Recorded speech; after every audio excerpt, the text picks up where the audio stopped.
안녕하세요. 이번 시간에는 여러분들의 이해력과 적용력을 높이기 위한 문제풀이 시간을 준비해보았습니다. 지금까지 배웠던 3-1 중단원, 등속운동과 자유낙하 운동과 관련된 30문제를 준비해보았는데요. 이 30문제를 선생님과 함께 풀어보도록 하겠습니다. 먼저 문제풀이 강의를 듣기 전에 45분 동안 30문제를 한번 풀어보세요. 한번 풀어보고 선생님의 강의를 듣는 것과 아무것도 안 풀어보고 강의를 듣는 것은 굉장한 차이가 나기 때문에 꼭 문제를 다 풀지 못한다 하더라도 꼭 시간을 투자해서 생각해보는 시간을 가져보시기 바랍니다. 자, 그러면 문제풀이를 시작해보도록 할게요. 1번. 물체의 빠르기를 비교하는 방법으로 가장 적절한 것은? 여기서 물체의 빠르기가 의미하는 것은 무엇일까요? 바로 속력입니다. 따라서 속력을 의미하는 다른 표현을 찾아보면 됩니다. 즉, 같은 시간 동안 이동한 거리가 바로 속력을 의미하기 때문에 정답은 4번입니다. 2번.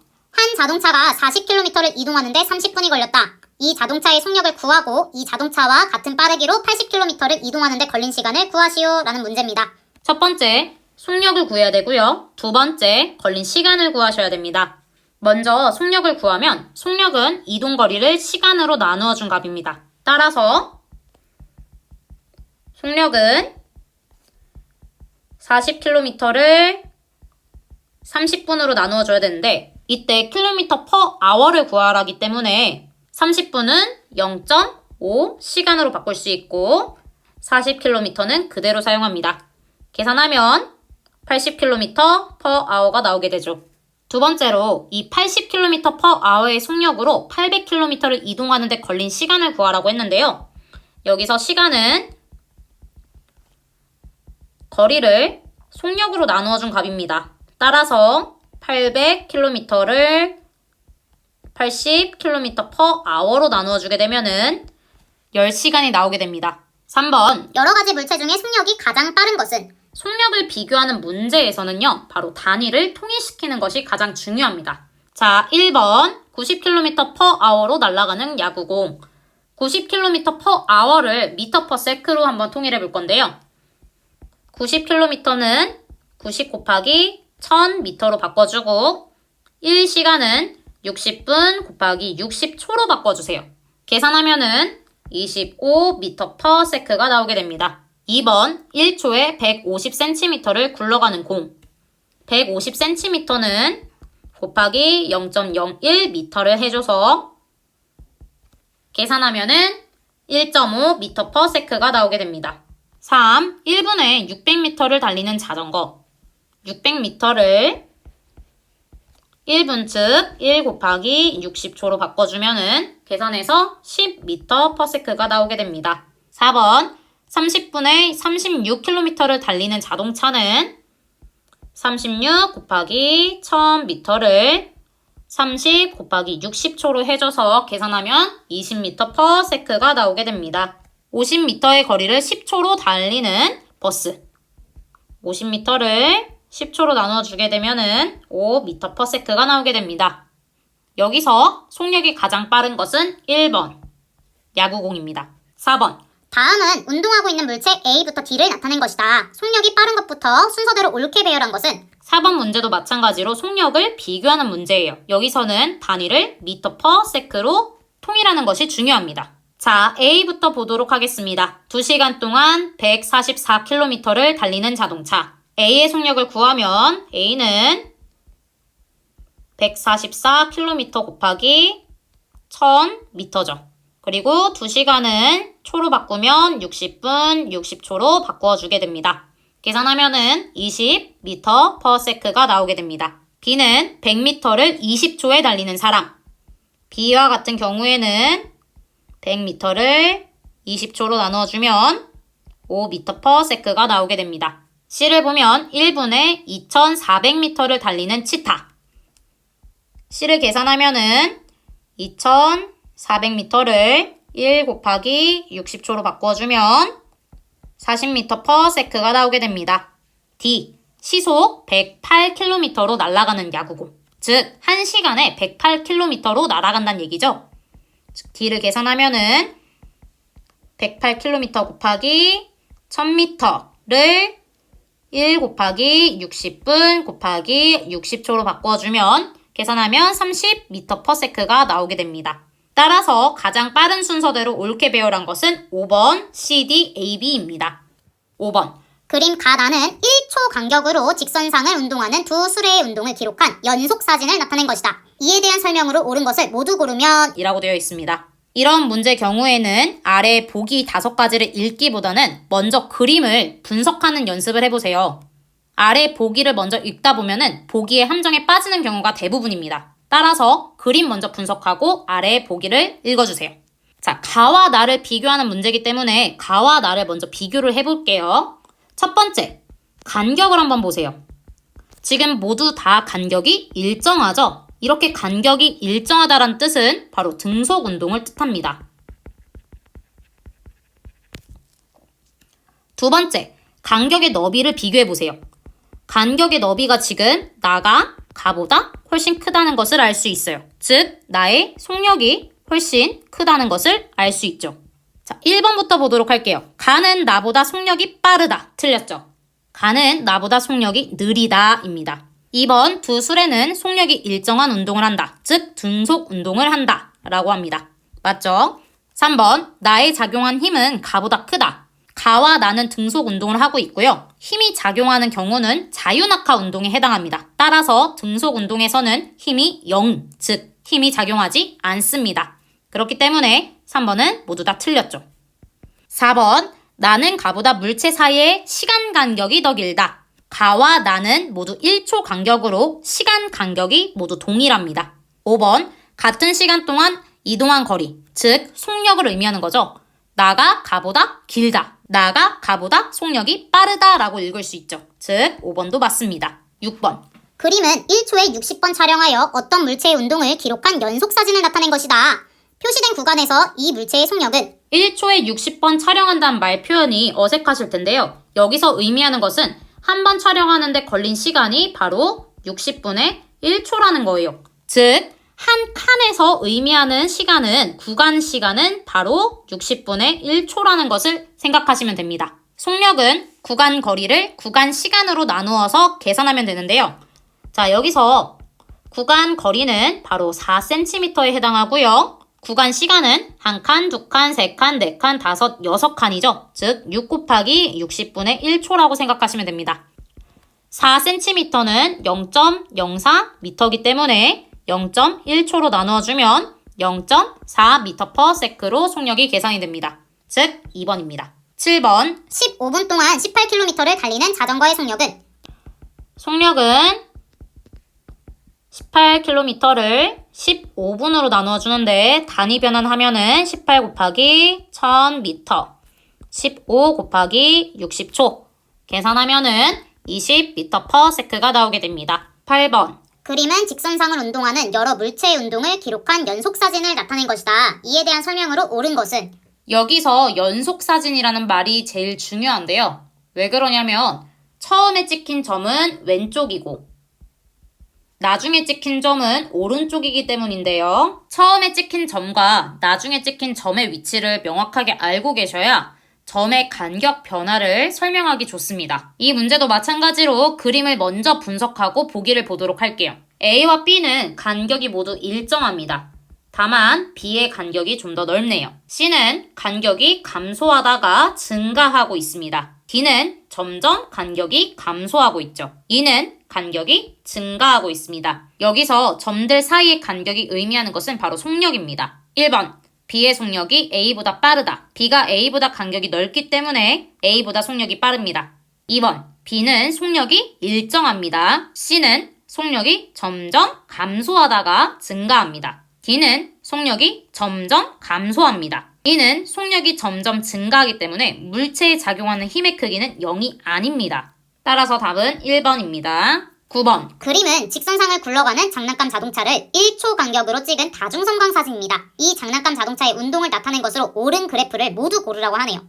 다중성광 사진에서 장난감 자동차의 위치를 파악하면 0, 10, 20, 30, 40인 것을 알 수 있는데요. 장난감 자동차에 찍힌 위치가 지금 10cm로 일정하게 유지되었다는 것은 다시 표현하면 속력이 일정하다. 다시 표현하면 등속 운동이다 라는 것을 알 수 있습니다. 등속 운동을 나타내는 그래프 모양 두 가지를 고르면 되는데요. 바로 1번과 5번입니다. 10번 속력에 대한 설명으로 옳지 않은 것은 물체의 빠르기를 나타낸다. 맞죠? 단위 시간 동안 이동한 거리이다. 정의 표현입니다. 3번 단위로는 미터/세크, 킬로미터/아워 등을 사용한다. 맞습니다. 4번 같은 시간 동안 이동 거리가 길수록 빠르다. 즉 같은 시간 동안 찍힌 간격이 넓다란 뜻이기 때문에 속력이 빠름을 알 수 있습니다. 5번 같은 거리를 이동하는데 걸린 시간이 길수록 느립니다. 즉 5번이 틀렸습니다. 11번 등속 운동에 대한 설명으로 옳지 않은 것은 등속 운동이라는 것은 속력이 일정하게 유지되는 운동이라는 것 기억하시죠? 1번 시간에 관계없이 속력이 일정하다. 맞고 2번 시간에 관계없이 이동거리가 일정하다. 이동거리는 일정하게 증가합니다. 3번 같은 시간 동안 이동한 거리가 일정하다. 맞습니다. 물체에 작용한 모든 힘을 합한 값이 0이다. 즉 알짜 힘이 0이다 라고 표현할 수 있겠네요. 5번 등속 운동을 하는 예로 컨베이어, 에스컬레이터 등이 있습니다. 맞습니다. 답은 2번입니다. 12번 등속 운동을 하지 않는 경우로 옳지 않은 것은 이 경우는 여러분들이 기억하고 계셔야 되는데요. 답은 5번입니다. 13번 그래프는 물체 AD의 시간에 따른 이동거리의 변화를 나타낸 것이다. AD 중 속력이 빠른 것을 쓰시오. 시간 이동거리 그래프에서 기울어진 직선 모양의 그래프가 의미하는 운동은 바로 등속 운동이라고 했습니다. 이때 기울어진 직선의 기울기, 즉 기울어진 정도가 의미하는 것은 바로 속력이라고 했었는데요. 따라서 AD 중에 속력이 가장 빠른 것은 A입니다. 14번 그래프는 직선상을 운동하는 어떤 물체의 시간에 따른 속력을 나타낸 것입니다. 이에 대한 설명으로 옳지 않은 것은 자, 시간 속력 그래프의 모양을 보았더니 지금 시간축에 평행한 직선 모양의 그래프가 나오고 있습니다. 이 그래프의 모양으로 알 수 있는 것은 바로 등속 운동을 하는구나 라는 것을 알 수 있죠. 여기서 이 속력 그래프의 아래쪽, 이 직사각형의 면적이 의미하는 것은 바로 이동거리입니다. 1번 10초 동안 이동한 거리는 10m/s 곱하기 10초이기 때문에 100m가 나오게 됩니다. 2번 10초 동안 이동한 거리는 5초 동안 이동한 거리의 2배이다. 5초 동안 이동한 거리는 10m/s 곱하기 5초를 하면은 50m가 나오죠. 즉 2배가 맞습니다. 따라서 2배가 맞습니다. 3. 무빙워크는 이와 같은 운동을 한다. 무빙워크는 등속 운동을 하는 예 중에 하나죠. 4번 이 물체의 속력은 일정하게 유지됩니다. 5번 이 물체에 작용하는 알짜 힘은 0N이 맞습니다. 답은 4번입니다. 15번 그림은 직선상을 운동하는 두 물체 A, B의 시간에 따른 이동거리를 나타낸 것이다. 이에 대한 설명으로 옳지 않은 것은 시간 이동거리 그래프에서 기울어진 직선 모양의 그래프가 나와 있습니다. 따라서 우리는 등속 운동을 분석하는구나 라는 것을 알 수 있죠. A 속력을 먼저 보면 1초 동안 60m를 이동했기 때문에 A의 속력은 60m/s이고요. B의 경우에는 1초 동안 30m를 이동했기 때문에 30m/s의 속력을 갖고 있구나 라는 것을 알 수 있습니다. 자, 문제를 풀어볼게요. 1번 A의 속력은 60m/s이다. 맞죠? A의 속력은 B의 속력의 2배이다. 60이 30의 2배 맞습니다. B는 90m를 이동하는데 3초가 걸린다. 1초일 때 30, 2초일 때 60, 3초일 때는 90이겠죠? 맞습니다. A, B 모두 속력이 증가하는 운동을 하지 않습니다. 속력이 일정한 등속 운동을 하고 있죠. 5번 출발 2초 후 두 물체 사이의 거리는 60m이다. 2초일 때 A는 120m, B는 60m이기 때문에 120 빼기 60은 60m입니다. 따라서 맞습니다. 답은 4번입니다. 16번 등속 운동을 나타내는 그래프 또는 기록으로 옳은 것을 보기에서 모두 고르시오 라고 되어 있는데요. 시간 이동거리 그래프에서는 기울어진 직선 모양의 그래프, 시간 속력 그래프에서는 시간축에 평행한 직선 그래프, 운동을 기록하는 데 있어서는 타점 사이 간격이 일정한 모양으로 니은, 디귿, 비읍이 맞습니다. 17번 그림은 연속사진으로 어떤 물체의 운동을 기록하여 6개 간격으로 잘라 순서대로 세워 붙인 것이다. 이 물체의 운동으로 옳은 것은 그래프를 지금 보면 6개 간격으로 잘랐다고 했었어요. 6개 간격으로 잘랐다는 뜻은 일정한 시간 간격, 시간 구간이 존재한다는 의미입니다. 그랬을 때 세워서 붙였다는 의미는 바로 이동거리가 얼마큼 달라졌는지 너가 한번 비교해봐라 라는 의미예요. 그렇다면 이 그래프에서 우리가 알 수 있는 것은 가로축은 시간을 의미하는 거고 세로축은 속력을 의미하는 것을 알 수 있습니다. 그리고 맨 위에 있는 점들을 연결해보면 일직선의 모양의 그래프가 나온다는 것을 알 수 있는데요. 바로 속력이 일정하게 증가하는 운동이라는 것을 알 수 있습니다. 스키장의 리프트는 등속 운동을 하고요. 위로 던진 공은 속력이 점점 감소하는 운동을 합니다. 자유낙하하는 공은 속력이 점점 증가하고요. 빗면 위로 굴린 공은 속력이 점점 감소합니다. 브레이크를 밟은 자동차도 마찬가지로 속력이 점점 감소합니다. 따라서 정답은 3번입니다. 18번 그림 가 나는 어떤 물체의 시간에 따른 이동거리와 속력 변화를 나타낸 것이다. 이와 같이 운동하는 경우를 옳게 짝지은 것은 가는 시간에 따라 이동거리가 일정하게 증가하는 등속 운동을 나타내고 나는 시간에 따라 속력이 일정하게 증가하는 자유낙하 운동을 나타내고 있습니다.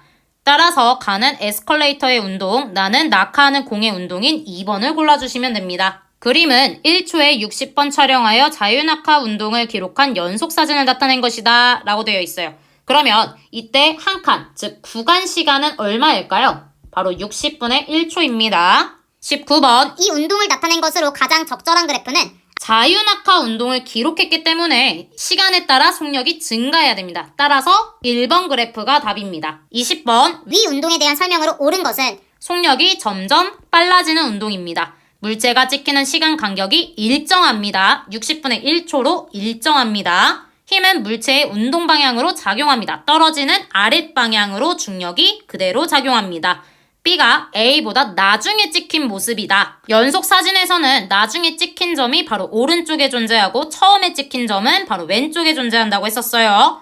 A와 B 사이 물체의 평균 속력은 1m/s입니다. A와 B 사이 물체의 평균 속력을 구하면 10 곱하기 0.01m 곱하기 6칸 곱하기 60분의 1초를 계산하면은 바로 1m/s가 나오게 됩니다. 21번 그래프는 어떤 물체의 시간에 따른 속력을 나타낸 것이다. 이에 대한 설명으로 옳지 않은 것은 자, 아래의 보기를 보기 전에 그래프를 먼저 분석해 볼게요. 그래프의 모양은 기울어진 직선 모양입니다. 즉, 시간에 따라 속력이 일정하게 증가한다 라고 해석할 수 있죠. 즉, 4초일 때 10m/s가 된다는 뜻은 1초당 2.5m/s의 속력이 증가한다는 것을 알 수 있습니다. 자, 보기를 보면 2초일 때 속력은 5m/s이다. 지금 4초일 때 10m/s가 된다는 뜻은 반인 2초일 때는 반인 5m/s가 된다는 뜻입니다. 따라서 맞습니다. 4초 동안 물체가 이동한 거리는 20m이다. 자, 지금 시간 속력 그래프의 아랫부분의 면적이 의미하는 것은 바로 이동거리입니다. 삼각형의 면적은 10 곱하기 4 곱하기 2분의 1로 20m가 맞습니다. 이동거리가 일정하게 증가하지 않습니다. 속력이 점점 증가하는 운동을 합니다. 이때 일정하게 증가합니다. 물체의 운동 방향과 같은 방향으로 힘이 작용해야만 속력이 일정하게 증가합니다. 정답은 3번입니다. 22번 그림은 공중에서 가만히 놓은 공의 운동을 일정한 시간 간격으로 촬영한 모습을 나타낸 것이다. 이 공의 운동에 대한 설명으로 옳은 것을 모두 고르면 이때 이 공은 가만히 공중에서 놓았고요. 공기 저항은 무시했기 때문에 자유낙하 운동에 해당합니다. 그러면 보기를 보도록 할게요. 등속 운동은 아닙니다. 자유낙하 운동이죠. 2번 공의 속력은 일정하게 증가합니다. 3번 공의 질량은 클수록 똑같이 떨어집니다. 질량과 무관하게 1초당 9.8m/s의 속력이 증가하게 됩니다. 4번 공에는 일정한 크기의 힘이 계속 작용합니다. 즉 중력이 작용하죠. 5번 공의 운동 방향과 같은 방향으로 중력이 작용합니다. 따라서 정답은 2번과 4번입니다. 23번 그림은 공기 중과 진공 상태에서 깃털과 쇠구슬이 낙하하는 모습을 나타낸 것이다. 이에 대한 설명으로 옳지 않은 것을 모두 고르면 이라고 되어 있어요. 자, 그림 먼저 분석해 보도록 하겠습니다. 그림을 보았더니 가에서는 쇠공이 먼저 떨어졌어요. 쇠공이 먼저 떨어지는 경우는 바로 공기 중이죠. 마찬가지로 나는 쇠공과 깃털이 동시에 떨어지고 있어요. 동시에 떨어진다는 것은 바로 진공에서만 일어나는 현상입니다. 가는 공기 중이다. 맞죠? 나는 진공 상태이다. 맞습니다. 가에서는 중력과 공기 저항력이 작용합니다. 나에서는 아무런 힘도 작용하지 않습니다. 바로 중력이 작용합니다. 가에서 쇠구슬이 먼저 떨어지는 까닭은 깃털보다 쇠구슬에 더 작은 공기 저항력이 작용하기 때문입니다. 정답은 4번, 5번입니다. 24번 그림은 진동수가 같은 시간 기록계로 두 물체의 운동을 기록한 결과이다. 이에 대한 설명으로 옳은 것을 보기에서 모두 고른 것을 자, 그러면 여기서 진동수라는 말을 다시 기억해 주셔야 되는데요. 우리가 빛과 파동 1학년 때 배웠던 단어인데 반복적인 사건이 일어나는 빈도 혹은 단위 시간당의 횟수라고 생각해 주시면 되겠습니다. 즉, 똑같은 시간 간격으로 기록한다라는 것을 의미합니다.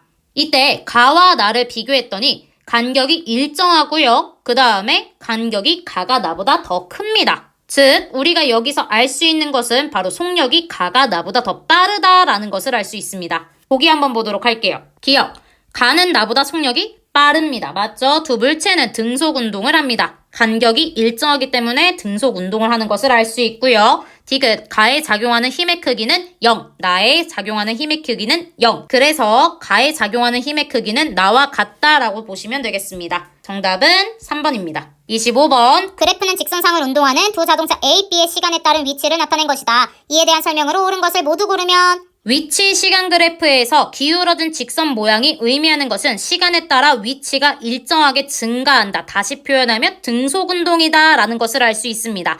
이때 A, B 직선의 기울기가 의미하는 것은 속력인데요. 차이점은 A는 20km에서 출발했고 B는 0km에서 출발했던 것이 가장 큰 차이점입니다. 다만 기울어진 정도를 비교해 보았더니 1초일 때 20에서 40인 20만큼 움직였어요. B도 1초일 때 20만큼 움직였습니다. 다시 표현하면 두 개의 기울기가 동일합니다. 다시 표현하면 속력이 A, B가 동일합니다. 보기를 살펴보도록 하겠습니다. A의 속력은 일정합니다. 등속 운동을 하기 때문이죠. B의 속력도 일정합니다. 등속 운동을 합니다. A, B의 출발 지점은 다릅니다. A는 20km였고요. B는 0km였습니다. A의 속력이 B의 속력보다 20km/h만큼 더 빠르다? 아닙니다. A의 속력과 B의 속력은 20km/h로 속력이 동일합니다. 5번, 두 자동차 사이의 거리는 일정하게 유지됩니다. A의 속력은 20km/h, B의 속력도 20km/h로 같은 속력으로 나란히 가고 있기 때문에 두 자동차 사이의 거리는 변하지 않습니다. 이 또한 그래프로 확인할 수가 있는데요. 0시간일 때도 20km만큼 차이가 났고 1시간일 때도 20km만큼 차이가 났습니다. 따라서 두 자동차 사이의 거리는 20km로 유지됩니다. 26번. 그래프는 직선상을 운동하는 물체 AD의 시간에 따른 이동거리와 속력을 나타낸 것이다. AD의 운동에 대한 설명으로 옳지 않은 것은 단 네 물체의 운동 방향은 같습니다. 시간 이동거리 그래프를 먼저 살펴볼게요. 시간 이동거리 그래프를 보니 기울어진 직선 모양의 그래프가 나오고 있네요. 즉 시간에 따라 이동거리가 일정하게 증가한다 라는 것을 의미합니다. 즉 등속 운동입니다. 이때 기울어진 정도, 즉 기울기가 의미하는 것은 바로 속력인데요. A는 2초일 때 60m, B는 2초일 때 30m를 이동하는 것을 통해서 A는 30m/s의 속력, B는 15m/s의 속력으로 운동하고 있다는 것을 알 수 있습니다. 시간 속력 그래프를 보았더니 시간축에 평행한 두 직선 그래프가 나와 있다는 것을 확인할 수 있습니다. 여기서 우리가 알 수 있는 것은 속력이 시간과 무관하게 일정하게 유지된다라는 뜻입니다. 즉, 등속 운동을 한다는 것을 알 수 있습니다. 지금 A, B, C, D 모두 등속 운동을 하는 거예요. 이때 시간 속력 그래프의 속력 아랫부분의 면적이 의미하는 것은 바로 이동거리입니다. 보기를 살펴볼게요. A와 C는 같은 속력으로 운동한다. A는 지금 30m/s이고 C는 30m/s입니다. 맞습니다. B의 이동거리는 시간에 따라 비례한다. D의 그래프는 기울어진 직선 모양으로 시간에 비례하여 이동거리가 증가한다는 것을 의미한다고 했었죠. 4초 동안 이동한 거리는 A가 D의 4배이다. A는 2초에 60m를 이동했기 때문에 4초일 때는 120m를 이동할 것입니다. 이때 D의 이동거리는 바로 그래프 아래쪽의 넓이인데요. 계산하면은 15 곱하기 4 해서 60m가 나오는 것을 확인할 수 있습니다. A는 120m, D는 60m이기 때문에 4배가 아닌 2배라는 것을 우리가 확인할 수 있습니다. A, D 모두 등속 직선 운동을 한다. 등속 운동의 다른 표현은 등속 직선 운동이라고 합니다. 연속 사진으로 C와 D의 운동을 기록하면 C의 물체 사이 간격이 D의 간격보다 넓다. 맞습니다. C가 D의 2배로 속력이 빠르기 때문에 C 사이 간격이 D 사이 간격보다 넓어야 되는 것이 맞습니다. 정답은 3번입니다. 27번. 질량이 각각 10kg, 20kg인 두 물체를 진공 상태에서 낙하시킬 때 두 물체의 시간에 따른 속력 그래프로 옳은 것은 질량과 무관하게 1초당 9.8m/s의 속력으로 증가한다. 즉 10kg의 물체 혹은 20kg의 물체 모두 상관없이 항상 시간에 따라 9.8m/s의 속력이 일정하게 증가한다는 것만 기억해 주시면 됩니다. 즉 20kg과 10kg이 모두 공통된 그래프가 나와야 된다는 것을 의미합니다. 따라서 정답은 1번입니다. 28번 그림은 쇠구슬과 깃털이 낙하하는 모습을 나타낸 것이다. 이에 대한 설명으로 옳지 않은 것은? 자, 아까와 같은 문제인데요. 지금 가에서는 쇠공이 먼저 떨어지고 있습니다. 따라서 가는 공기중 상황이라는 것을 알 수 있어요. 나에서는 깃털과 쇠공이 동시에 떨어집니다. 다시 말하면 진공 상태라는 것을 알 수 있습니다. 보기를 보도록 하겠습니다. 가는 공기 중, 나는 진공 중이다. 맞습니다. 가에서는 중력과 공기 저항력이 작용한다. 맞습니다. 가에서는 깃털이 쇠구슬보다 공기 저항의 영향을 더 크게 받습니다. 맞습니다. 나에서는 아무런 힘도 작용하지 않는 것이 아니라 중력이 작용하고 있습니다. 가나 모두 힘이 운동 방향과 같은 방향으로 작용한다. 맞습니다. 알짜 힘이 운동 방향과 같은 방향으로 작용하고 있기 때문에 모두 낙하할 수 있는 건데요. 이때 헷갈리지 마셔야 되는 게 쇠공에는 중력과 공기 저항력이 작용하고 있는데 중력의 방향과 공기 저항력의 방향은 반대입니다. 다만 이 두 개의 힘을 합했을 때 알짜 힘이라는 최종 결과 힘이 바로 아랫방향으로 작용하고 있음을 의미합니다. 29번 다음 설명 중 옳은 것을 보기에서 모두 고르시오. 기억, 중력은 질량에 비례합니다. 맞습니다. 중력은 질량 곱하기 9.8을 통해서 구할 수가 있습니다. 따라서 질량이 커지면 중력도 커지는 비례관계에 해당합니다. 니은 지구에서 질량이 10kg인 물체에 작용하는 중력의 크기는 98N이다. 맞습니다. 10 곱하기 9.8 하면 98N이 나오죠. 디귿 지구와 달에서 동일한 물체가 같은 높이에서 자유낙하하면 두 물체가 바닥에 도달하는데 걸리는 시간은 서로 같지 않습니다. 1학년 때 우리가 배웠다시피 지구에서의 중력보다 달에서의 중력은 6분의 1 크기만큼 줄어들게 됩니다. 따라서 중력의 크기가 6분의 1로 줄어들기 때문에 바닥에 도달하는데 걸리는 시간이 달에서 더 길어지게 됩니다. 정답은 기억, 니은입니다. 30번 그림과 같이 높은 곳에서 공을 자유낙하시킬 때 각각의 위치에서 중력의 방향을 옳게 나타낸 것은? 우리가 기억해야 되는 것은요. 중력은 항상 어디 쪽 방향으로 작용한다고 배웠었죠? 연직 아랫방향, 즉 지구 중심 방향이라고 배웠습니다. 그러면 공이 낙하할 때 A에서도 아래쪽, B에서도 아래쪽, C에서도 아래쪽이기 때문에 정답은 1번입니다. 중단원 형성평가 30문항을 지금까지 풀어보았는데요. 어떠신가요? 등속운동과 자유낙하 운동에 대해서 조금 이해가 되었나요? 질문이 있거나 궁금한 점이 있는 친구들은 선생님에게 연락을 주거나 혹은 아래쪽에 댓글을 달아주세요. 자, 그러면 우리 이번 주 수업은 여기까지고요. 모두 다음 주에 만나요. 안녕.